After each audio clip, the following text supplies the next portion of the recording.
Before we begin, I want you to do something. Tonight, when you go to sleep, don't turn the lights off right away. Just lie there for a moment and look at the foot of your bed. Really look, because most people don't. Most people assume there's nothing there. But what if there was? What if something stood there every single night, watching, silent, patient, and you just couldn't see it? Tonight's story is about a woman named Iris, and the morning she woke up and realized she was the only one who could. This is The Watchers. Iris Cade woke before her alarm. That alone was unusual. She was not an early riser, never had been. Her mornings were typically slow, reluctant things, heavy with leftover dreams and the dull weight of unfinished thoughts. But this morning, she was awake instantly, eyes open, breath shallow, and she didn't know why. The room was quiet. Her apartment always was.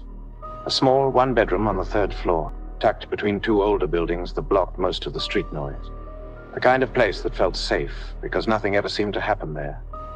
The curtains were half drawn. A thin gray light seeped through, soft and cold. Everything looked normal. Except Iris didn't feel normal. There was a pressure in the room. Not physical. Something else. Like the air itself was aware. Her eyes drifted, slowly, unwillingly, to the foot of her bed, and she froze. There was something there, standing, tall, too tall. It didn't touch the ceiling, but it came close, its head tilted slightly as if the room hadn't been built with it in mind. It had no face, not in the way a person should, just a smooth, shadowed surface where features should have been. Its body was long, thin, draped in something that might have been fabric, or might have just been the absence of light clinging to a shape. It didn't move, didn't breathe, didn't react. It just stood there, watching her. Iris didn't scream.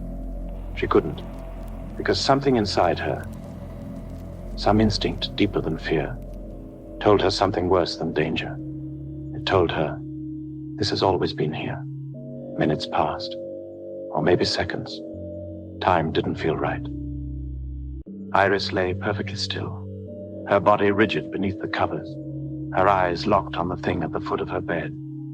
It hadn't moved, not even slightly, but she couldn't shake the feeling that it was aware of everything.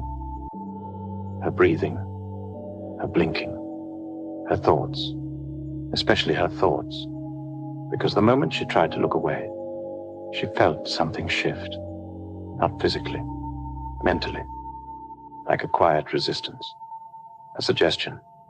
Don't. Her alarm went off. Sound shattered the silence. Loud, sudden, real. Iris flinched violently, her hands scrambling to silence it. For just a moment, she looked away, and when she looked back, it was gone. She sat up slowly. Her heart was racing now, her breath uneven. The room looked exactly as it always had.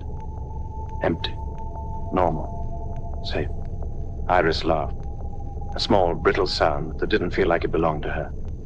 Okay, she whispered. Okay. Just a dream. It had to be. Stress, lack of sleep. Something her mind had created. That's what she told herself.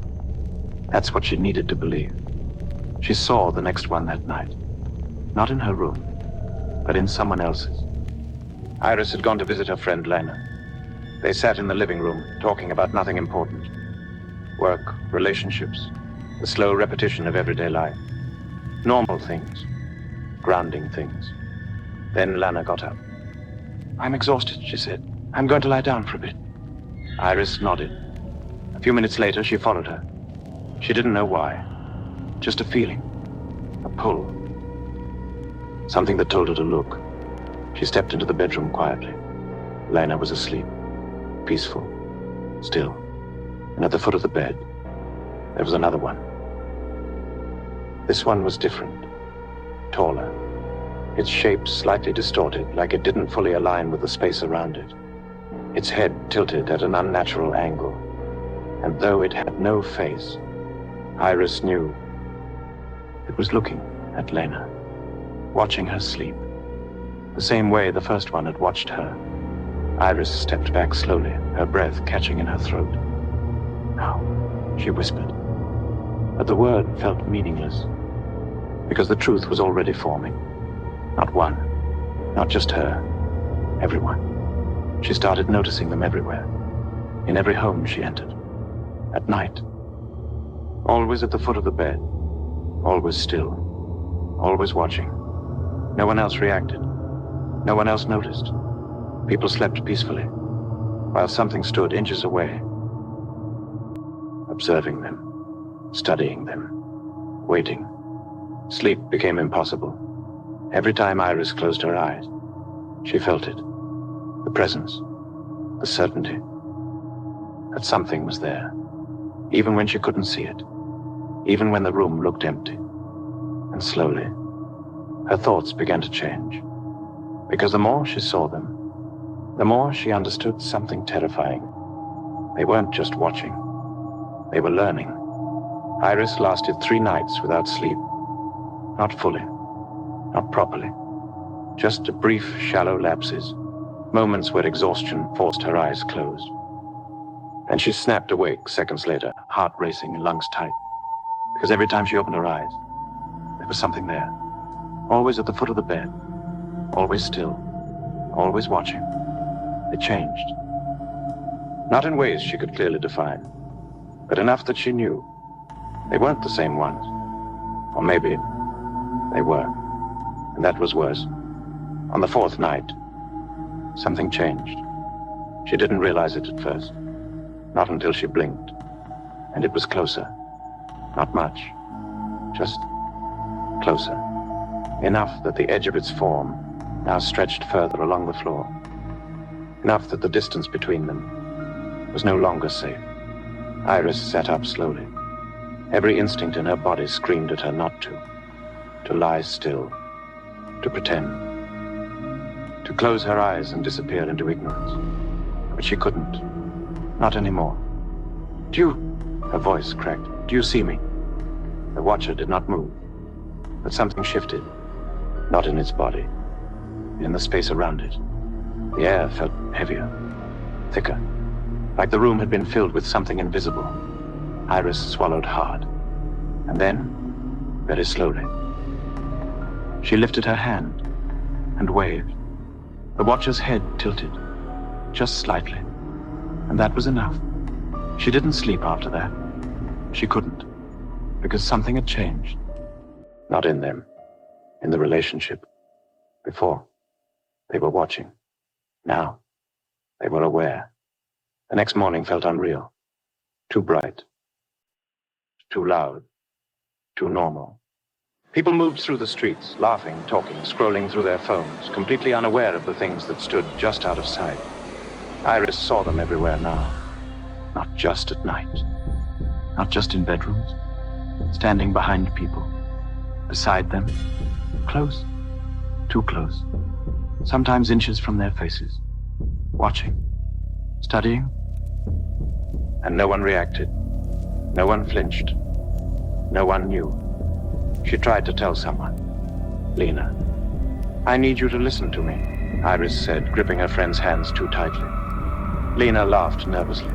"Okay, what's going on?" "There's something in your room, at night, at the foot of your bed." Silence. Then, "Iris, you're scaring me." Iris turned and froze. The watcher was behind Lena, standing so close its form overlapped her shadow. Its head tilted toward Iris. At night, it spoke, not out loud, not in any way that sound could carry. But Iris heard it, clear, precise, inside her mind. "You are not supposed to see us." She choked on her breath, her body locking in place. "What are you?" she whispered. A pause. Then, "We watch." Sleep was no longer possible. Food lost its taste. Time lost its structure. Iris stopped going to work, stopped answering messages. The world shrank until there was only her and them, always present, always watching, sometimes closer, sometimes farther, but never gone. On the seventh night, there were more.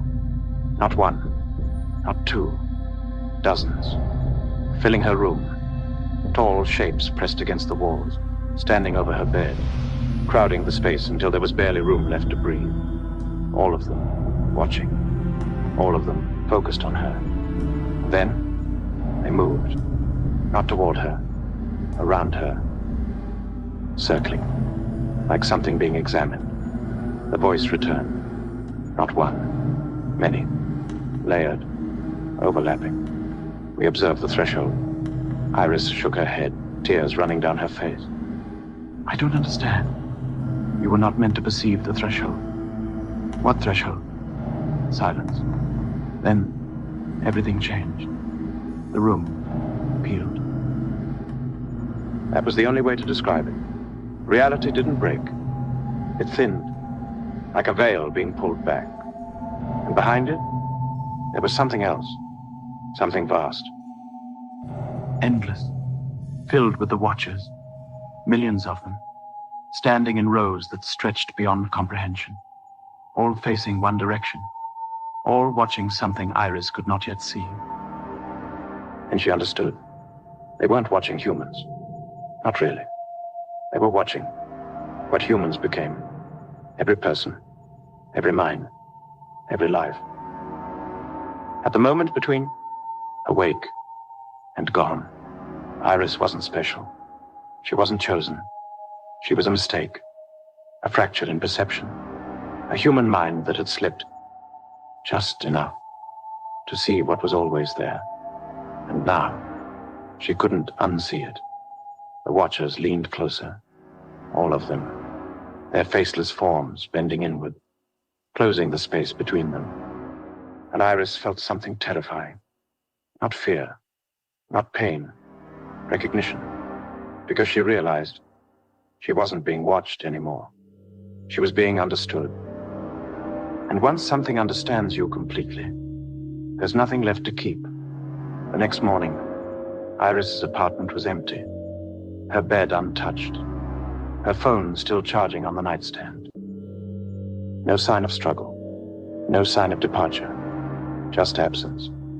And at the foot of the bed, for just a moment, something stood, watching. Then it was gone. Tonight, when you lie in bed and the room goes quiet, just take a moment. Don't move. Don't turn on the light. Just look at the foot of your bed. Because if Iris was right, they've always been there, watching, learning, waiting. And maybe the only thing keeping you safe is that you can't see them. If you enjoyed this story, don't forget to like, subscribe, and turn on notifications. Because there are more stories like this, waiting, and some of them might already be watching you. Sleep well, but not too deeply.